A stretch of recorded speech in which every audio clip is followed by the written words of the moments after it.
The Eryndor Nebula had no warmth in its glow, no promise of light to guide the weary traveler. It loomed in the black ocean of space like a bruise across the cosmos, stretching for light years in curling tendrils of violet and indigo. To the untrained eye, it was simply another stellar nursery, the raw forge where suns might one day be born. But to the astronomers who had studied its strange flickers of radiation, the nebula was neither birth nor death. It was a question. The exploration vessel Artemis cut its way toward that question with engines humming a steady dirge. At its helm stood Captain Elara Vance, hands clasped behind her back, her gaze fixed upon the shifting clouds that even now swallowed the stars. Elara had commanded vessels across the settled reaches of human space, had witnessed storms on gas giants, and danced her crew through asteroid belts where a single error would mean obliteration. Yet nothing she had seen unsettled her quite like the silent pull of the Eryndor Nebula. Around her, the bridge buzzed with the subdued rhythm of duty. Commander Tovan Mercer leaned over a glowing display, angular features caught in its pale light. Tovan was precise to the point of severity, his reputation built on calculations that had saved lives when others would have trusted instinct. The hum of his voice, clipped and measured, relayed course corrections to the helmsman as though the act of entering the nebula were as ordinary as docking at a station. At the sensor station sat Keira Solen, eyes darting across waves of incomprehensible data that filled her monitors. A scientist before she was a crew member, Keira spoke rarely and with care, but her fascination was obvious. She had been among the first to interpret the strange pulses emanating from the nebula, bursts of energy that repeated, then paused, then repeated again, too orderly for randomness, too irregular for nature. She had called them a pattern. Others had whispered a word that still felt dangerous to voice: communication. Elara broke her silence at last. "Report, Lieutenant Solen." "Are the pulses repeating?" Keira adjusted the controls and frowned. "Yes, Captain. Frequency remains steady, amplitude increasing as we approach the perimeter. It is almost as if the nebula knows we are coming." A quiet murmur rippled across the bridge. Tovan straightened, his brow furrowing. "Anthropomorphizing a stellar cloud is unhelpful, Lieutenant. The phenomenon is most likely a reaction to our drive emissions." Keira did not look at him. Perhaps, or perhaps not. Elara allowed the silence that followed to stretch, listening not only to the words, but to the tension beneath them. Her crew were professionals, but the human mind was never immune to awe or to fear. She turned back to the forward display, to the vast, twisting veil of color that now filled their horizon. "Helmsman, reduce speed. Bring us to 1/4 impulse. We will approach with caution." The order was acknowledged, and the vibration of the deck plates subtly changed as the Artemis slowed. Beneath the surface of her composure, Elara's own thoughts churned. Humanity had ventured far from Earth in the 2 centuries since the first colony ships had pierced the silence between stars. They had mapped worlds, catalogued life forms, mined the bones of ancient asteroids.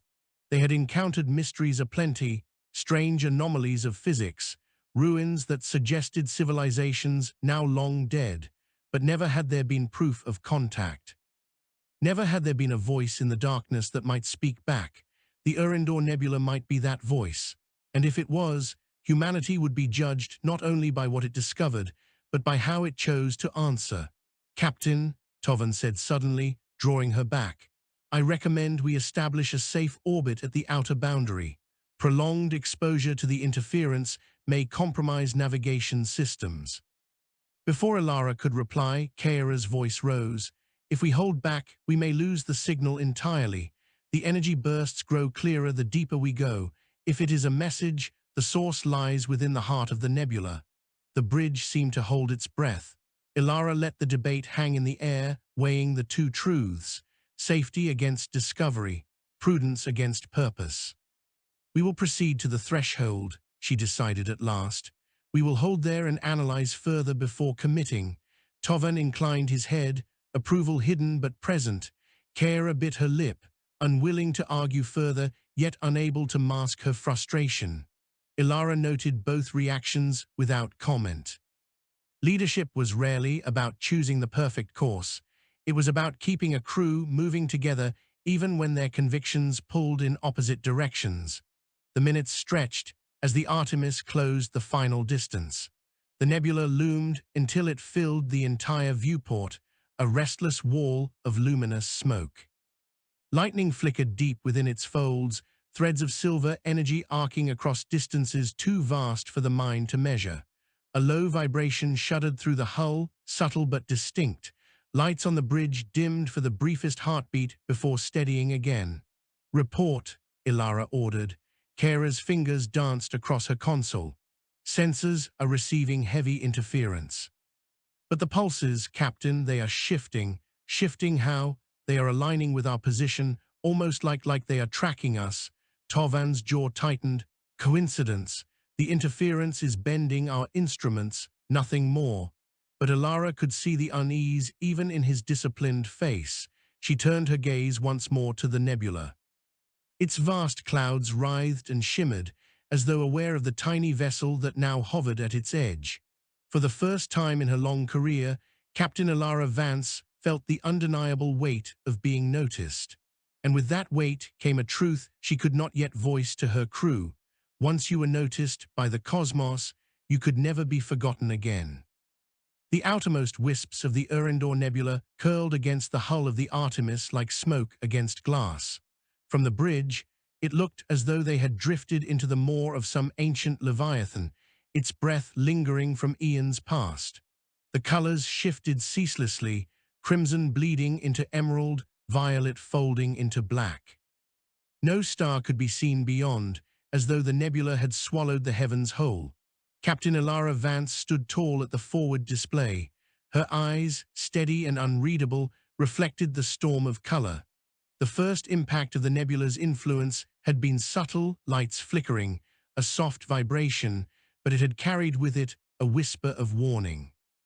Now the question was whether to heed that warning or to step willingly into whatever lay beyond. "Status," she said. Lieutenant Kara Solen's voice was taut with both concentration and awe. "Radiation levels increasing, but within tolerance. Sensor fidelity at 30% and dropping.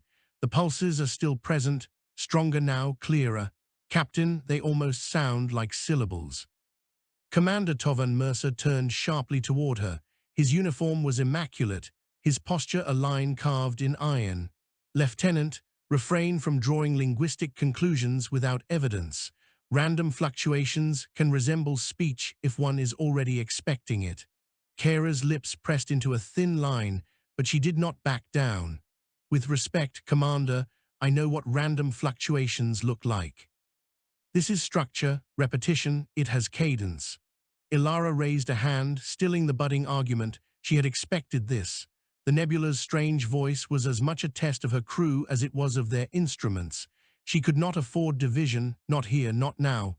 "Commander Mercer," she said, "ensure the helm holds us steady on this vector. Lieutenant Solen, record everything.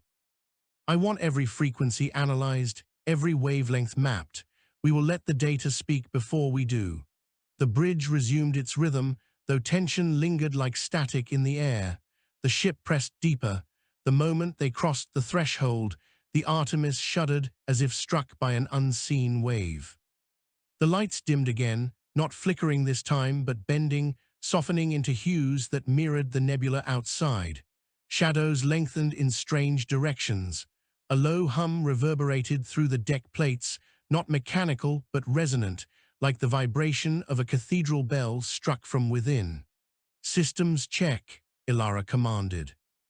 "All stations report green," Tovan replied, though his voice carried a note of unease. "Navigation is erratic. Instruments do not agree on our position relative to the galactic plane." Kara's hands moved swiftly across her console. "Time dilation detected. It is inconsistent. Internal chronometers are disagreeing by fractions of a second. Nothing dangerous yet, but it is happening everywhere at once." "Captain," called the helmsman, a young officer named Soren Vale, "controls feel sluggish, responsive but delayed, like piloting through molasses." Ilara's gaze hardened. They had entered something far stranger than iron storms or gravitational distortions. The nebula was not simply cloud and dust. It had intent woven into its very physics.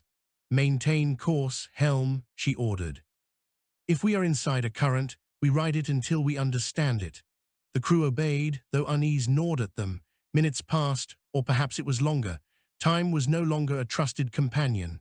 The nebula's light seemed alive, its colors pulsing faintly in rhythm with the mysterious bursts of radiation. Outside the hull, tendrils of luminous matter drifted close, curling as if curious. Then came the first vision. Kara gasped, her eyes fixed on her display. "Captain, look." The main view screen shifted as the ship's sensors attempted to compensate. Beyond the curtain of colored gas, a structure emerged. Vast, silent, it was not a star nor a planet. It was geometry against chaos, symmetry against the storm. It floated like a broken crown, shards of metal kilometers long orbiting an invisible core. Lines of fractured latticework curved gracefully into space, their edges scorched by unimaginable energies. Even in ruin, it bore the unmistakable mark of design. "By the stars," whispered Soren Vale. Kara's voice trembled with awe. "Artificial. It was a megastructure." Tovan's eyes narrowed. "Debris until proven otherwise." "Debris does not arrange itself in orbital harmony," Kara countered sharply. Ilara silenced them both with a quiet command. "Magnify." The image swelled. What had seemed distant became overwhelming in scale. The fragments were enormous, dwarfing the Artemis 1,000 times over. Some still glowed faintly, as though dormant power lingered in their cores. The symmetry was undeniable, archways and struts, hollow corridors wide enough to house cities. It was not human. Ilara felt the breath still in her chest. Humanity had long wondered if it was alone in the galaxy.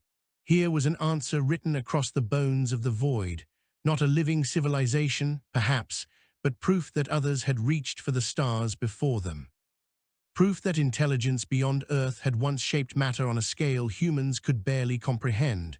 Kara spoke what all of them were thinking. "We are not the first."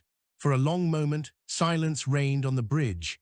Then the pulses returned, louder now, resonant, as if echoing from the shattered crown itself. The radiation bursts fell into a pattern unmistakable in its rhythm, not random. Not chance, a beacon. Ilara's voice was steady when she finally broke the silence. "Commander Mercer, prepare a full analysis. Lieutenant Solen, begin decoding attempts immediately. Helm, hold us in stable orbit relative to that structure. We may have just found the source of the signal." The crew moved with renewed urgency.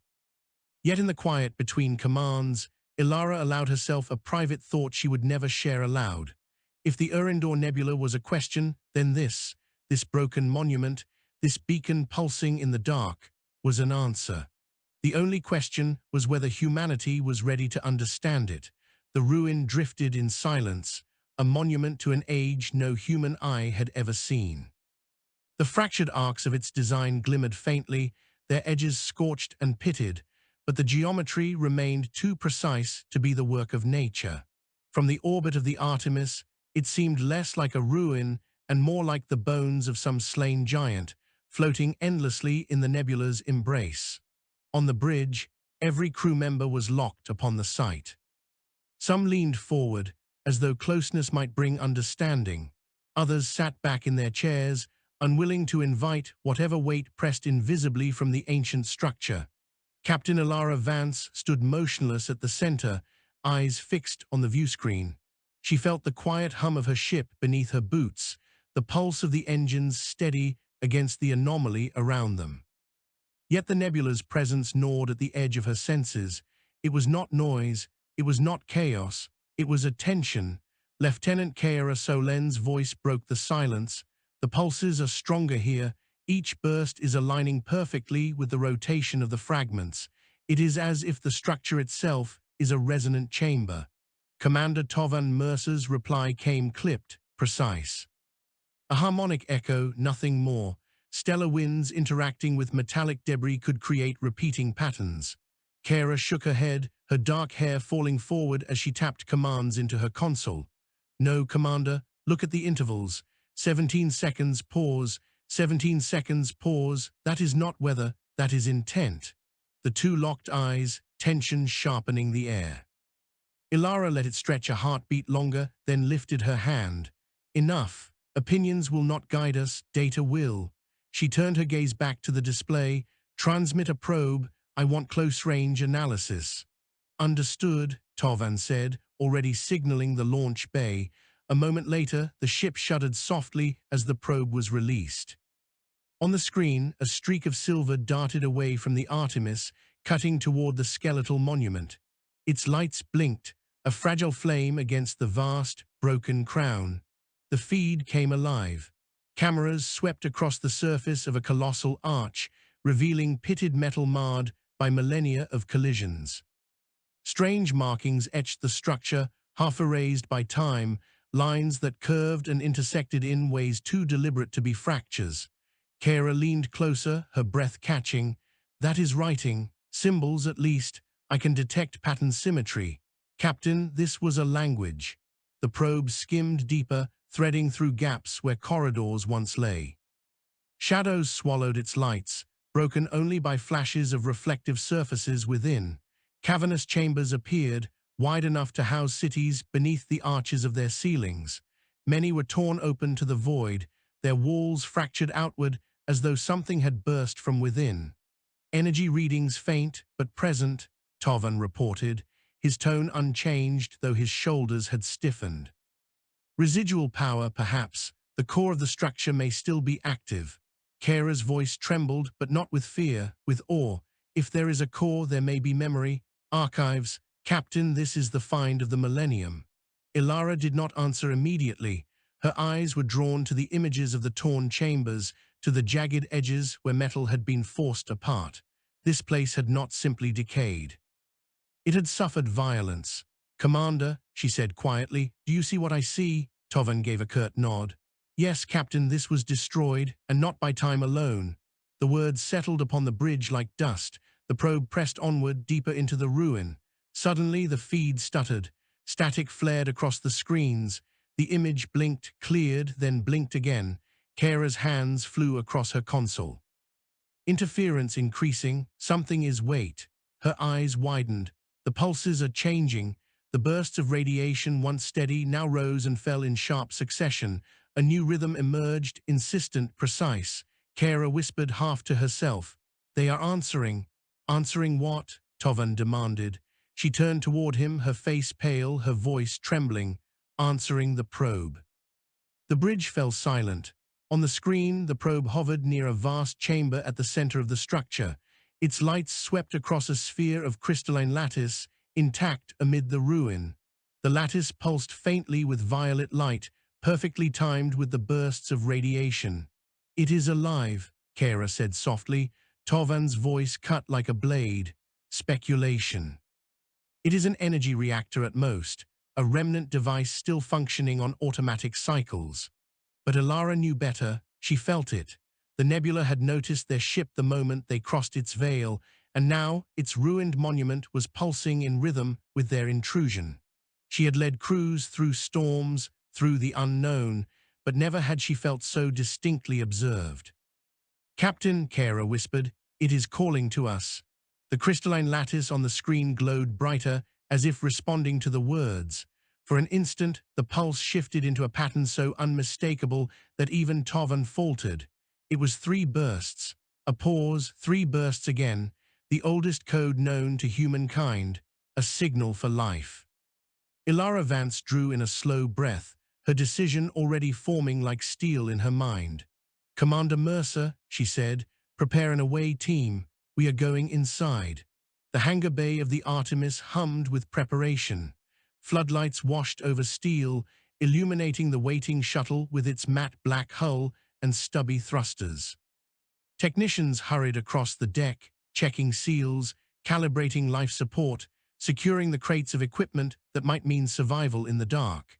The air smelled of ozone and oil, of machinery readying itself for places no human had ever walked. Captain Ilara Vance descended the metal stairwell, with deliberate steps. Her presence drew the noise of the bay into a lower murmur. She wore the lighter variant of her uniform, stripped of ornament, fitted with an exosuit harness. It was not ceremony they were walking into. It was the unknown. Commander Tovan Mercer was already waiting by the shuttle, speaking quietly to two Marines in full armored suits. Their helmets rested beneath their arms, visors gleaming in the light. He looked up as Ilara approached, his expression unreadable as ever. "Crew is ready," he reported. "Two security officers, Lieutenant Solen and myself, 5 in total." Ilara studied him a moment. "You argued against interpreting the pulses as intelligence, Commander. Are you comfortable leading a team into their source?" His jaw tightened. "Comfort is not my duty, Captain. Safety is. If this is a trap, I intend to be there to spring it before it reaches the ship." A faint flicker crossed Ilara's features, approval perhaps, though it passed like a shadow. She turned her gaze to Kaira, who stood at the edge of the shuttle ramp, a satchel of instruments slung across her shoulder.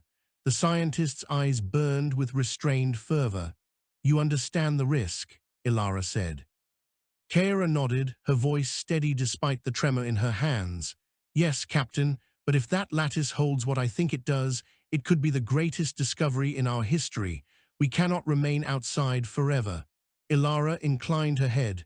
"Then you will go, but you will remember, discovery is meaningless if none return to speak of it." With that, she stepped aside. The away team filed aboard, their boots striking metal in unison. The shuttle's engines rumbled to life, echoing through the cavernous bay. Ilara watched from the deck as the vessel lifted free of its moorings and glided toward the hangar's shimmering force field. The shuttle passed through in silence, vanishing into the swirling veil of the nebula. Inside, Kaira pressed herself against the small viewport. The ruin loomed larger now, fragments of its broken crown drifting like colossal shards of glass. The lattice sphere shone faintly at the structure's heart, its pulses timed like a heartbeat. "It is beautiful," she whispered. Tovan sat opposite, strapped into his seat, eyes fixed on the readouts before him. "Beauty does not equal safety, Lieutenant. Do not let wonder dull your caution." Kaira did not reply. She knew her awe would always strike him as a weakness, yet she could not look away. Humanity had searched the heavens for so long, wondering if it was alone. And here, in this shattered cathedral of metal and silence, was proof that it was not. The pilot guided the shuttle through a yawning fracture in one of the arcs. They entered a hollow corridor, walls curving high above, surfaces scarred by age. The shuttle's lights swept across alien architecture, revealing struts and conduits in patterns too intricate to be mere support beams. The space seemed designed for beings that had thought in scales far greater than humans. "Radiation stable," one of the Marines reported, scanning his instruments. "Gravity negligible, structural integrity low but navigable." The shuttle settled upon a flat platform, its landing struts clanging against ancient metal. The engines powered down, leaving only the faint hiss of the atmosphere processors. "Seal suits," Tovan ordered. "Weapons ready." Kaira fastened her helmet, the heads-up display flickering to life. Her breath echoed in her ears, loud and human against the silence beyond. The Marines armed their rifles, energy cells glowing blue at the chambered edges. The ramp descended. They stepped out into the ruin. The airless void was absolute, yet the chamber around them seemed to breathe with a presence all its own. Their boots clanged against the floor, sending hollow reverberations into the dark. Kaira swept her scanner across the walls. Symbols traced the surfaces, spiraling and intersecting like constellations captured in stone. Many were eroded, but their symmetry remained. She reached out with a gloved hand, fingers brushing the grooves. For a moment she felt dizzy, as though the symbols were shifting beneath her touch. "Lieutenant," Tovan warned, his voice hard in her helmet, "stay focused." She pulled back, breath quickening. "They are not just markings, they are coordinates or instructions." "Speculation," he replied sharply, yet his eyes lingered on the etchings longer than he wished to admit. The team advanced deeper. Corridors stretched like arteries, some collapsed, others eerily intact. Strange crystalline growths protruded from the walls, pulsing faintly with the same rhythm as the lattice at the structure's heart. Every few minutes, the pulses synchronized, sending a faint tremor through the metal beneath their boots. Finally, they entered the chamber. It was vast, a hollow cathedral of alien design. And there, suspended at its center, floated the lattice sphere.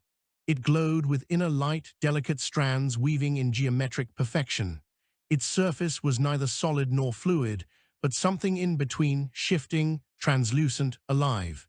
Each pulse resonated through the chamber, vibrating against their very bones. Kara fell to her knees, breath caught in her throat.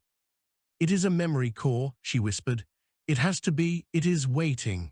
Tovan raised his weapon, training it on the sphere though his hands remained steady.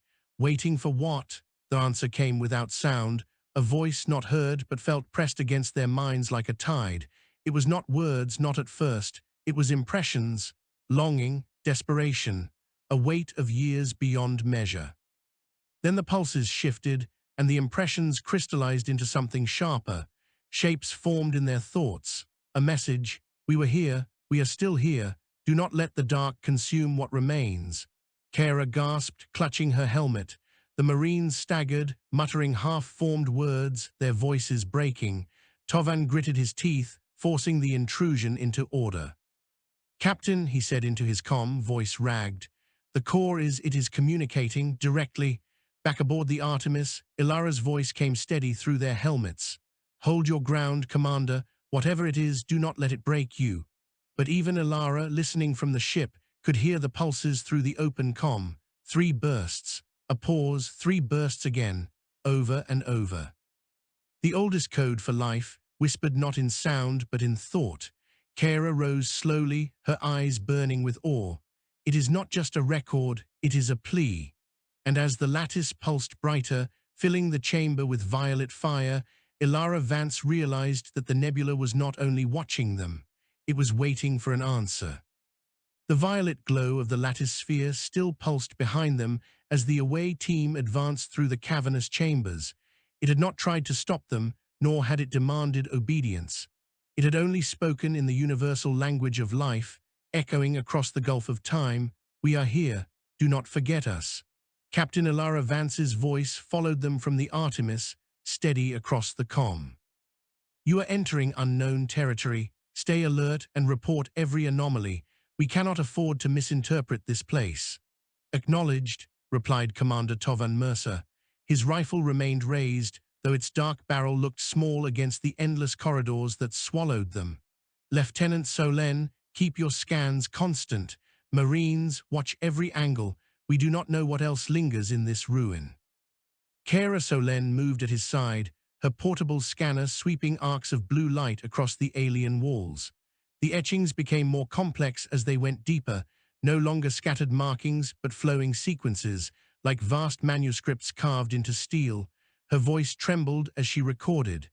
"This is more than a power source, more than a memory core.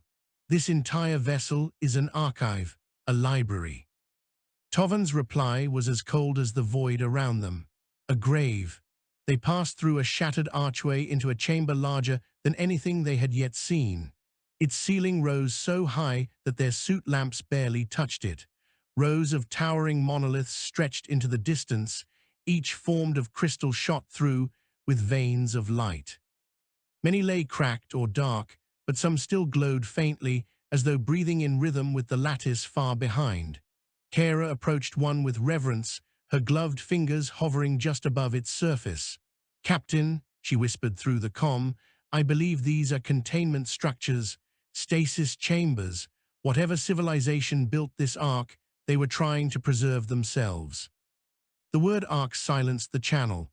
One of the Marines, a broad man named Kale, broke the stillness. His voice carried unease.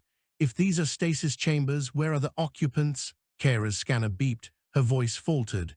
"Some chambers show organic residue, DNA fragments, but most are empty." Ilara's voice cut in sharply from the Artemis. "Empty how?" Kara swallowed. "As though they were never filled, or as though they were taken." The silence that followed was heavier than any atmosphere. Tovan gestured sharply. "We are not here to speculate on ghosts. Continue forward. Lieutenant, prioritize intact chambers. I want to know if any of them still function. They obeyed, though unease deepened with every step. The glow of the crystalline monoliths flickered faintly as they passed, as though aware of their presence.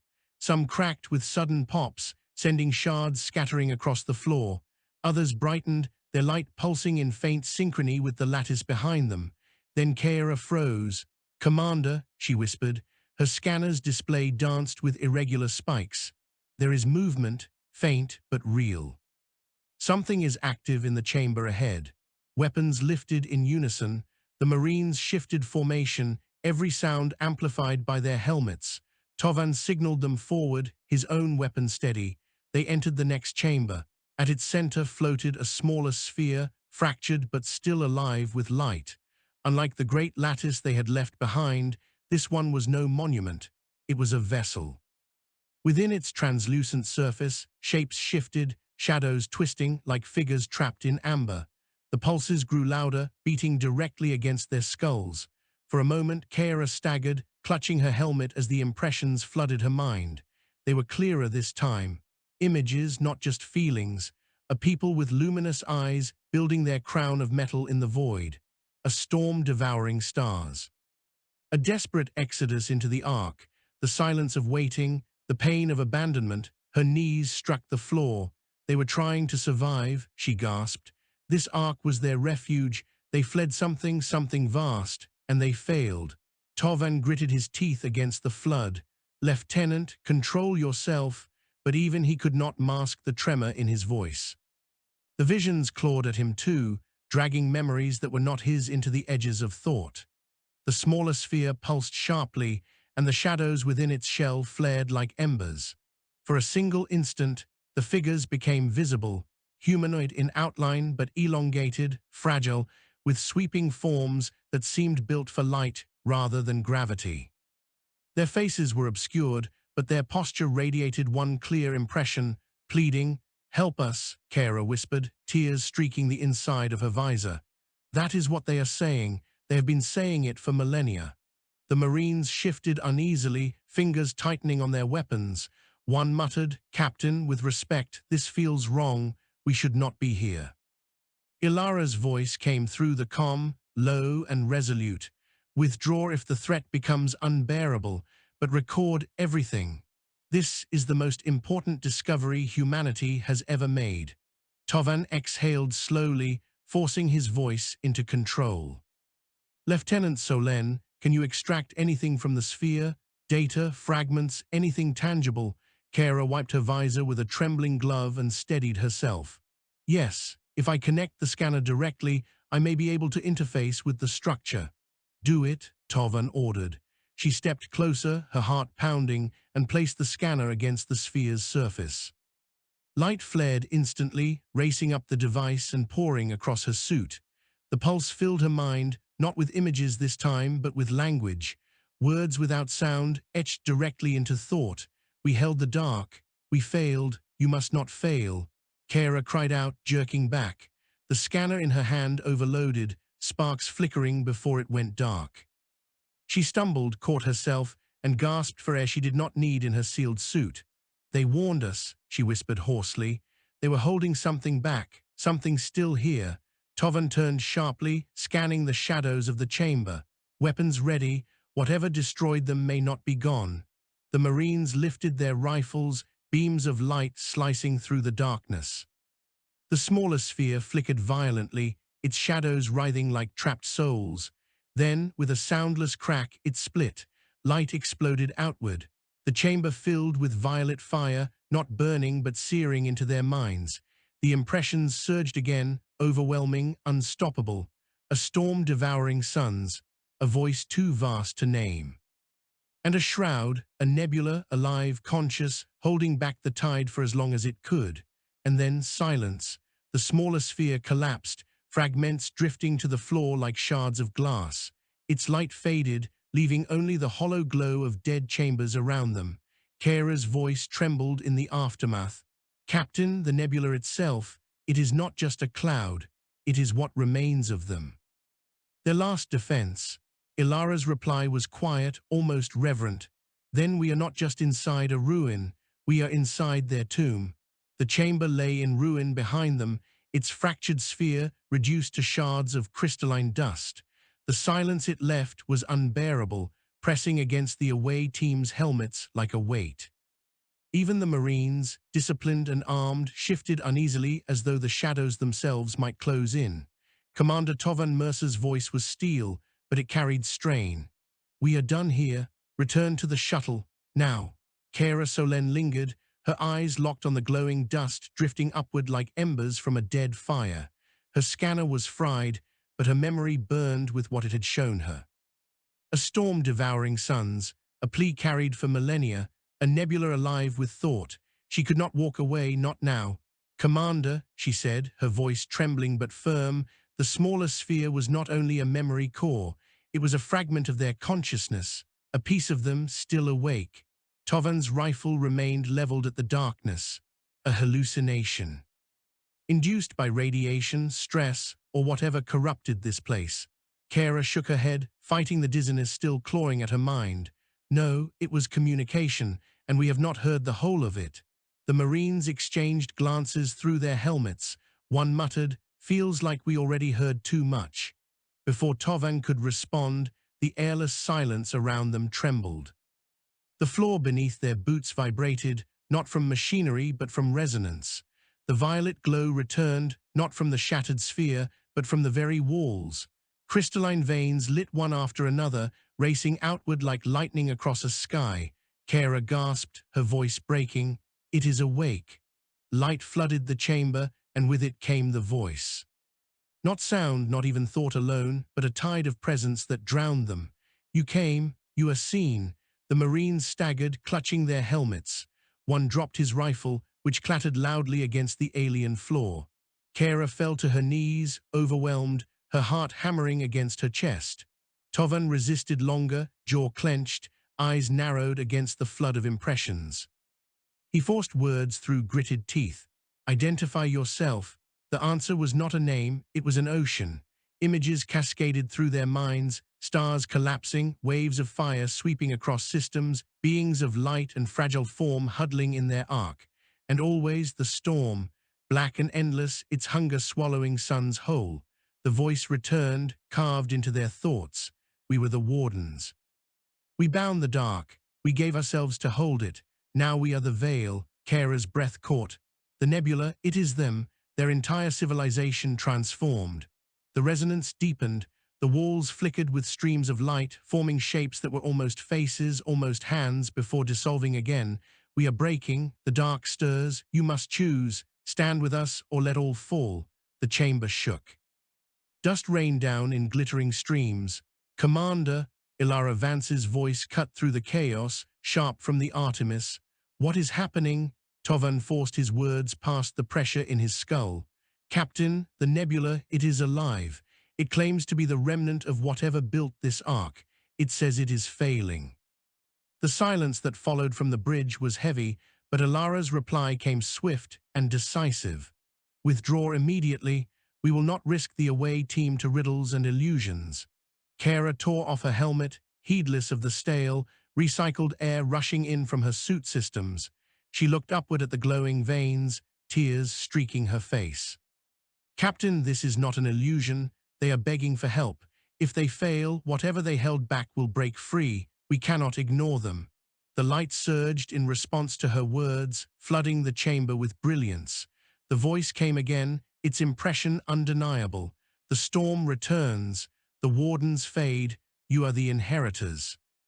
Will you hold the veil?" Then, as suddenly as it had come, the light dimmed. The chamber grew cold and silent, the crystalline veins darkening one by one until only the faint heartbeat of the distant lattice sphere remained. The away team stood in stunned silence. Tovan spoke at last, his voice harsh. "Enough. We return to the ship." He turned sharply, signaling the Marines to follow. Kara lingered, still staring at the dying glow, but at last she tore her gaze away and stumbled after them. The shuttle detached from the ruin and glided back through the nebula, its lights cutting weak paths through the swirling violet haze. None of the team spoke. Each was trapped within the echoes of what they had heard. the weight of a civilization's last words heavy on their minds. On the Artemis, the atmosphere was taut when they returned. Ilara Vance awaited them in the decontamination bay, her eyes sharp and searching. The Marines filed past her without words.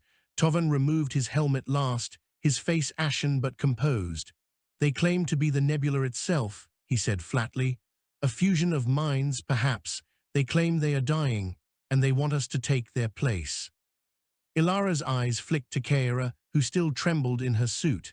"Is that true?" Kara lifted her head, voice raw. "Not want, need. If we walk away, the storm will consume everything." The silence that followed seemed to stretch across light years. For the first time in her career, Ilara felt the weight of a choice, not just for her crew, not just for her mission, but for humanity itself. And somewhere in the violet depths outside the ship, the veil pulsed faintly, waiting for its answer. The bridge of the Artemis was hushed. No one dared speak above the quiet hum of failing sensors as the ship drifted along the nebula's inner currents. The away team's return had filled the air with a heaviness no debrief could ease. The crew moved with the motions of habit, but their eyes betrayed the weight of what they carried. The knowledge that the nebula was not a cloud of dust and gas, but a graveyard mind whispering its final plea. Captain Ilara Vance stood at the center of the bridge, her silhouette outlined against the viewscreen where the violet clouds swirled endlessly.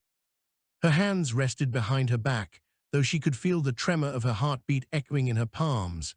She had faced pirates, anomalies, mutinies, yet she had never felt so small.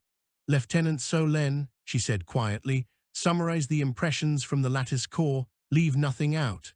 Kara Solen's eyes shone with exhaustion, but her voice was steady. "The veil is not simply a remnant. It is all that remains of the Wardens, the civilization that built the Ark.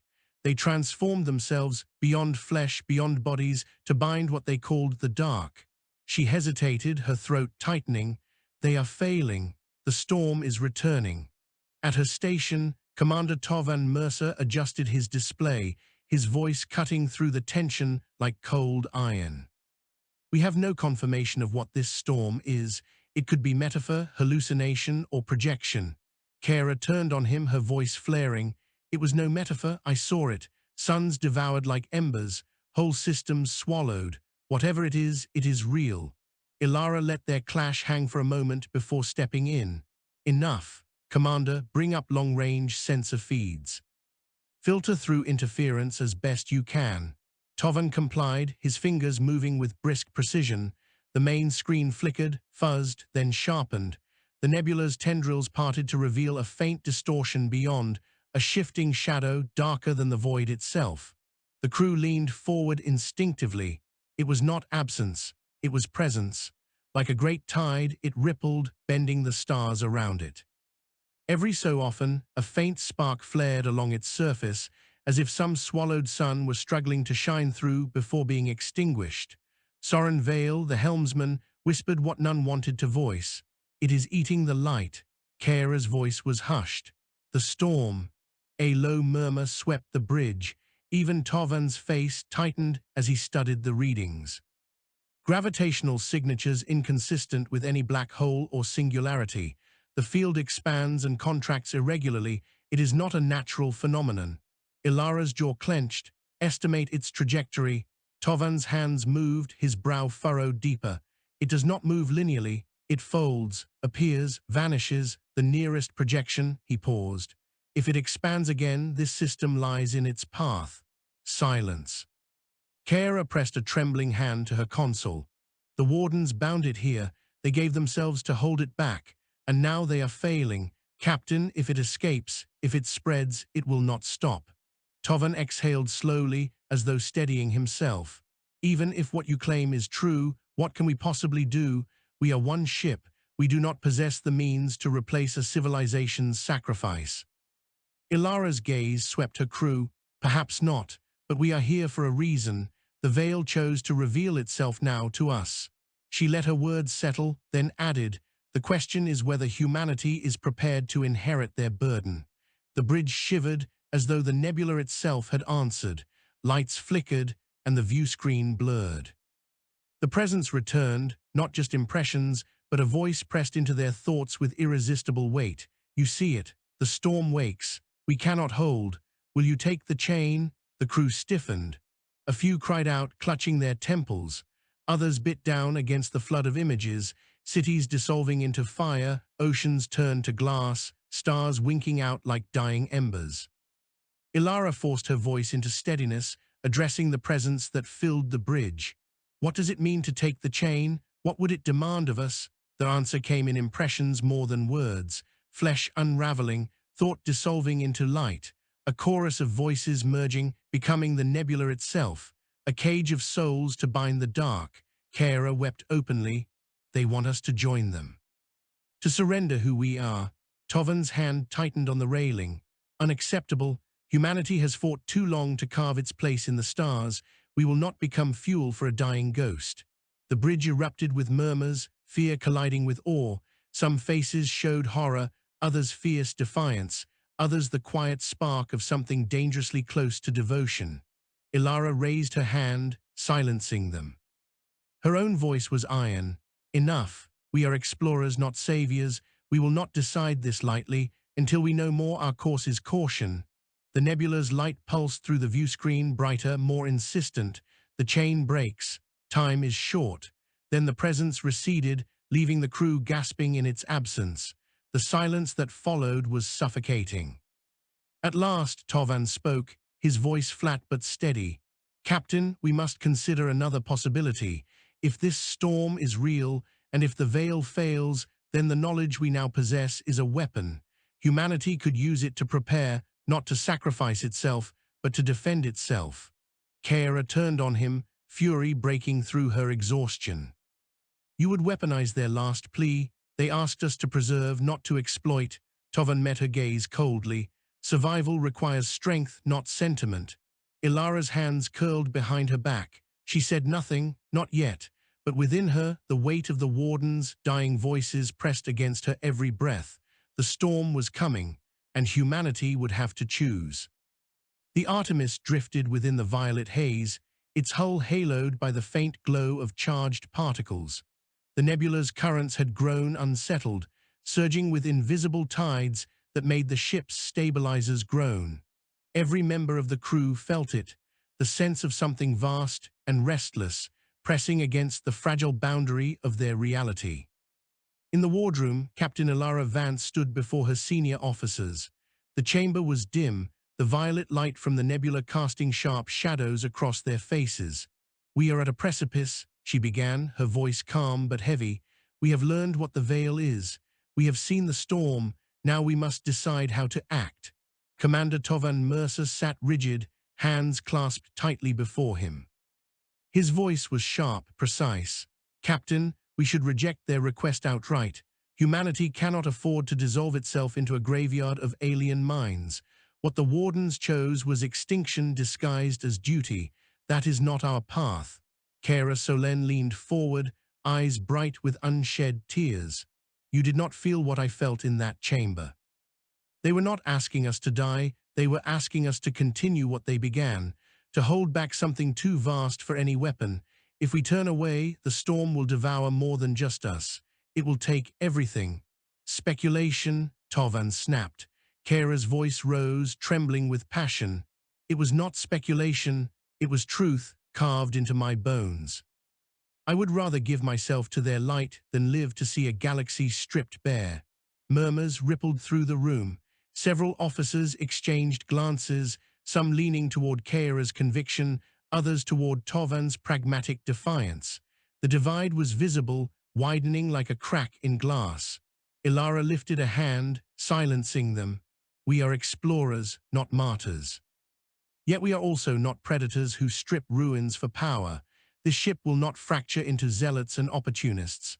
Her gaze swept the table, steady and unyielding. We need information. Commander Mercer, Lieutenant Solen, you will work together. Study the data we retrieved, analyze every fragment of the lattice and the veil's resonance. I want clarity, not visions, before we take another step. The two locked eyes, tension taut as a wire, but neither spoke against her. Hours later, the laboratory hummed with strained silence. Crystalline fragments from the shattered sphere were suspended in containment fields, glowing faintly with residual energy. Kara worked delicately, scanning their inner lattices, while Tovan observed from across the room. "Your bias clouds you," Tovan said at last. "You want to believe them, that makes you vulnerable." Kara did not look up. "And your refusal to believe makes you blind. You cling to control, even when the truth is larger than you can bear." Tovan's jaw tightened. He stepped closer, lowering his voice. "Do not mistake me. I know what it means to face annihilation. I have lost worlds to it. But survival requires will, not surrender. If this storm is real, we must find a way to fight it, not dissolve into some alien choir." Kara finally met his eyes, her own blazing. "And if there is no way to fight, what then, Commander? Will your defiance protect you when suns are snuffed out like candles?" The lights flickered. Both froze. The fragments pulsed within their containment fields, brighter than before. Patterns raced across their surfaces, sequences of light, like a language desperate to be read. Kara's scanner shrieked with data overload. She leaned forward, transfixed. "It is them. They are trying again." The fragments flared, and once more the impressions came, less overwhelming than before, but insistent. The storm looming, folding space like paper. The wardens breaking, their voices shattering into countless sparks. A chain cracking link by link, and one final image, the Artemis herself, adrift within the veil, its crew standing at the fulcrum of choice. Kara's hand trembled as she whispered, "They are showing us what is coming." Tovan's expression was unreadable. For a moment, even his iron control faltered. Then the alarms screamed. On the bridge, chaos erupted as sensor readings spiked beyond calibration. The storm's distortion had surged, folding across the nebula like a shadow with claws. Soren Vale shouted over the din, "Captain, it is moving. The disturbance is collapsing the inner currents directly toward us."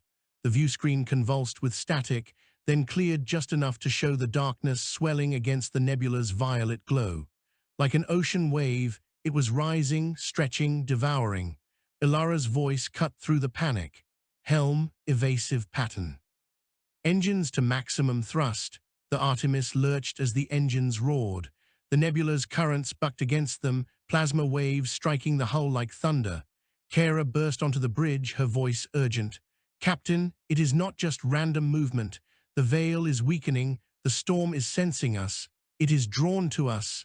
Ilara gripped the railing, her knuckles white. "Then we will make sure it chokes before it swallows us." The ship dove through the glowing currents, but the darkness surged closer, folding space around it in impossible arcs. For a heartbeat, it filled the viewscreen entirely, a void within void, hunger given form. The lights flickered. The voices returned, pressing against their minds. "Choose. The chain breaks. You cannot flee." The crew staggered, their cries overlapping, torn between fear and awe. Ilara held herself against the storm of voices, her heart pounding like a drum of war. She had led her people through battles and black holes, but this choice was beyond war, beyond command. She whispered to herself, though the bridge heard, "What are we, if not the inheritors of their fire?" And the storm drew closer. The Artemis shuddered, as though caught in the grip of a tidal wave.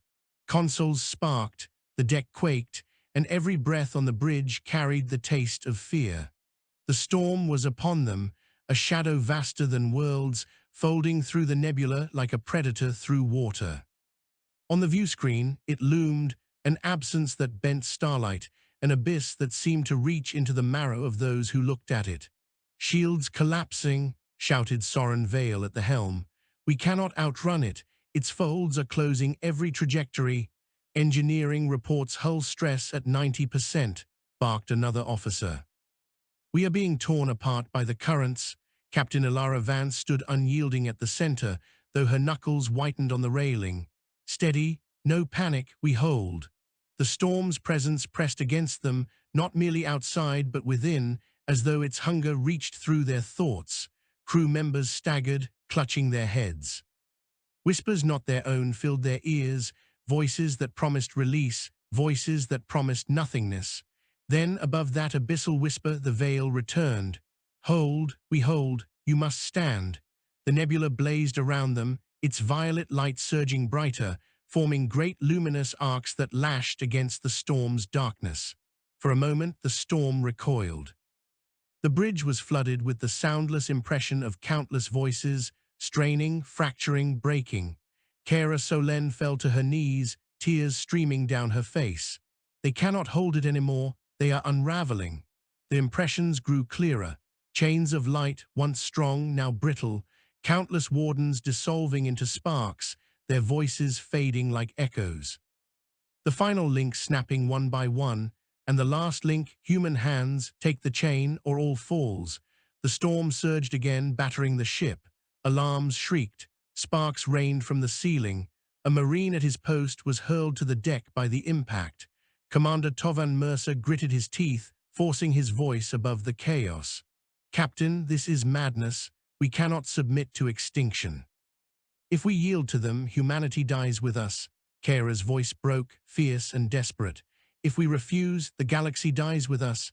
Every world, every star gone. What is humanity worth if we choose survival only for ourselves?" The bridge fractured into shouts. Some sided with Kara, others with Tovan. Fear rippled through the crew like fire through dry leaves. Ilara raised her hand, her voice cutting through the storm. "Silence!" The voices stilled. Even the storm seemed to pause as though listening. Ilara's eyes were fixed on the abyss beyond the screen, but her words carried to every soul aboard. "We are explorers. We left our world not only to survive, but to understand, to carry the torch of those who came before. The wardens held back the dark for millennia. If we let their sacrifice fall, then we are nothing but scavengers at the edge of eternity." Her voice softened. "I will not order any to follow me, but I will not turn away." The veil flared in response, its light searing bright. "Then you are chosen." The ship convulsed. Beams of violet light burst through the hull, not tearing but enveloping. The crew cried out as the radiance poured into them. Not fire, not pain, but transformation. Kara arched, her eyes glowing with reflected light. Her thoughts filled with countless others, wardens, fading, welcoming, folding her voice into theirs. For an instant she was infinite, her heart stretched across the nebula, her breath entwined with stars. Tovan staggered back, resisting, his fists clenched. "No, I will not be bound." But the light pressed harder. He fell to his knees, his defiance wrenched against the tide. His cry echoed not in his throat, but in the shared chorus. Around them, the crew dissolved into light, not death, not annihilation, but a merging. Each spark that left their bodies flared outward into the nebula, strengthening its dying glow.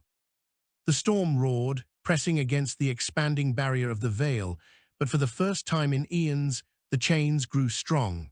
On the bridge, Ilara remained standing, her body dissolving into radiance. She lifted her gaze, her last words echoing both within her ship and across the vast consciousness of the veil. "We are the inheritors, and we will hold." The storm struck, but the chains of light flared, halting its advance. The nebula burned brighter, infused with new voices, new strength. The Artemis itself unraveled, its metal scattering like ash, its essence absorbed into the lattice of the veil. The last human screams faded into song, and the galaxy held for another age. Decades had passed since the disappearance of the Artemis. Humanity continued to chart the stars, but the stories of what transpired within the Eryndor Nebula had become legend, whispered in hushed tones in the starports and academies of the outer systems. No ship had dared approach the heart of the nebula since. Probes sent vanished, their signals dissolving into the violet haze. Some said the veil had absorbed the Artemis and its crew entirely.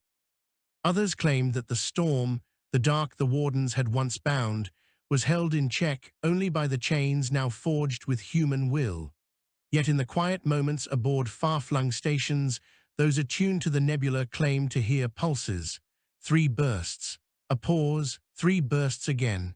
It was a rhythm too precise, too deliberate to be random. On an observation deck, orbiting the system nearest to the Eryndor Nebula, a young astrophysicist named Surin Val stared at the stars with an intensity that mirrored the explorers before her.